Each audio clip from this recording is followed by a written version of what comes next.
نحمده ونصلي على رسوله الكريم أما بعد فأعوذ بالله من الشيطان الرجيم بسم الله الرحمن الرحيم. محترم مسلمانانو، ستاسو توجه غواړم یو اهم او ضروري موضوع ته چې هغه د زموږ استادو په معاشره کې چې کومې زنانه سرتور سرګرځي بغیر د لپټۍ نه، د هغې د وجې نه چې کومې زنانه بغیر د لپټۍ نه ګرځي، سرتور سرګرځي او هغه ویښتې راښکاره کړې وي، د هغې د وجې نه مختلف قسم عذابونه په معاشره باندې خصوصا په کورونو کې راتلی شي.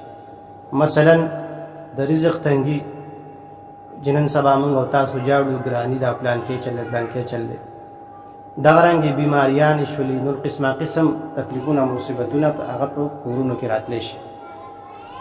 ځکه اصل وجه دا ده چې د دغې زنانو چې کومې سرتور سرګرځي د هغې د وجې نه هغه د رحمت فرشتې چې کوم دی کورونو ته نه داخلېږي، نو چې کله هغه نه راځي نو مختلف قسم تکلیفونه په هغه کورونو والو باندې راتلی شي. ام المؤمنین خدیجة الکبرا رضی الله عنها چې کله اسلام نو راوړی، د پیغمبر علیه السلام مبارک نه یې ورځ تپوس وکړو چې کوم شخصیت تاسو ته راځي، وایي آیا تاسو هغه وینئ؟ مقصد او مطلب جبرائیل علیه السلام. پیغمبر علیه السلام مبارک ورته وایي او بالکل چې کله راشي زه وینم. وایي چې کله راشي نو ما ته بیا تاسو ووایئ. وایي ټیک ده. نو څه وخت پس دی کې جبرائیل علیه السلام راغی، پیغمبر علیه السلام مبارک حضرت خدیجة الکبرا رضی الله عنها ته آواز وکړ، وایي راشه. خدیجه بیبي ته وایي آیا تاسو اوس هغه وینئ؟ او پیغمبر علیه السلام مبارک ورته وایي او بالکل زه وینم. نو خدیجه بیبي پیغمبر علیه السلام مبارک وایي داسې راواغست او د ښي طرف ته داسې کېنه، وایي آیا تاسو اوس وینئ؟ وایي او بالکل یې وینم. بیا یې د دې ښي سیټ نه راواغست او ګس سیټ ته یې کېنه، وایي آیا تاسو اوس وینئ؟ وایي او بالکل یې وینم. نو حضرت خدیجې رضی الله عنها داسې کار وکړو چې د سر نه لوپټه لرې کړله او ویښتې را کولاو کړل، داسې را ببر کړل. وایي آیا تاسو اوس وینئ؟ وایي نه اوس خو یې نه وینو، غیب شو لاړ. نو خدیجې رضی الله عنها په دغه ټیم کې په پیغمبر علیه السلام مبارک باندې ایمان راوړو او وی چې او بالکل دا شیطان نشي کېدلی، دا فرشته ده، ځکه چې د سرتور سر د زنانو نه فرشتې چې کوم دی هغه حیا کوي، ځي ته په مخه ته ځي تښتي. نو معلومه دا شوه چې د رحمت فرشتې چې کوم دی هغه د سرتور سر د زنانو د خوا نه ځي. نو په کورونو کې چې کله زنانه سرتور سرګرځي بغیر د لپټۍ نه، هلته د رحمت فرشتې نه راځي، نو بیا به دغه قسم خبرې وي، کله به د رزق تنګي وي، کله به مختلف بیماریانې راځي، کله به مختلف تکلیفونه او مصیبتونه په تاسو باندې راځي. ولې؟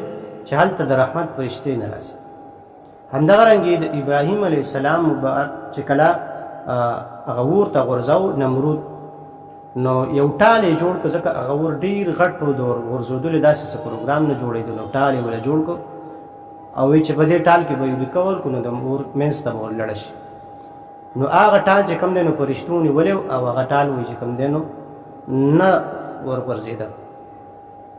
نو دوی داسې کار وکړو چې څو زنانې یې راوستې او سرتور سر پوه شو. نو چې کله زنانه رالې سرتور سر نو بس ورلړی کړ. نو هغه پوه شول په دې وجه باندې چې دا فرشتو نیولی دی او فرشتې داسې نشي کېدلی چې دې نه لاړې شي. نو سرتور سر زنانې ورله راوستې، نو چې سرتور سر زنانې ورله راوستې نو فرشتې ته لاړې وغه ټال له دیکه ورکړه او ابراهیم علیه السلام یې د اور منځ ته ورلړه. نو محترم عرض مې دا دی چې زه وینم موږ ته ښکاري په معاشره کې په کورونو کې خاص کر بهر خو بیا خیر اسم راوځي، نو څه نه څه پټۍ به سر کوي، خو که په سر کوي هغه پړونې الله هم دې معاف کړي چې د هغې نه ویښته ښکاري. نو چې په کورونو کې کومې زنانه ګرځي نو هغې بیخي مکمل پټۍ خیال نه ساتي، سرتور سر ګرځي. نو زما محترمو په کورونو کې په خپلو زنانو باندې زور راوړئ د دې خبرې چې هغې به پټۍ په سر کوي او خامخا یې په سر کوي. او چې کومې زنانه زما دا خبرې اوري نو مهرباني وکړئ، د انسان د مرګ او د جن هېڅ پته نه لګي، بله ورځ به مړې وي. نو د رحمت فرشتې چې تاسو سره نه ګرځي نو په تاسو باندې مختلف حادثات راتلی شي. نو لهذا دا لپټه په سر کوئ او خپل ویښته نامحرمو ته مخ ښکاره کوئ، دا ستاسو یو قسم له پرده ده. خپله پرده چاته مخ ښکاره کوئ دا سخته ګناه ده چې کله تاسو پرده چاته ښکاره کوئ. نو زما په دې خبرو باندې انشاءالله که تاسو عمل وکړو نو دنیا او آخرت به ستاسو د دواړو قیمتي شي. السلام علیکم ورحمة الله.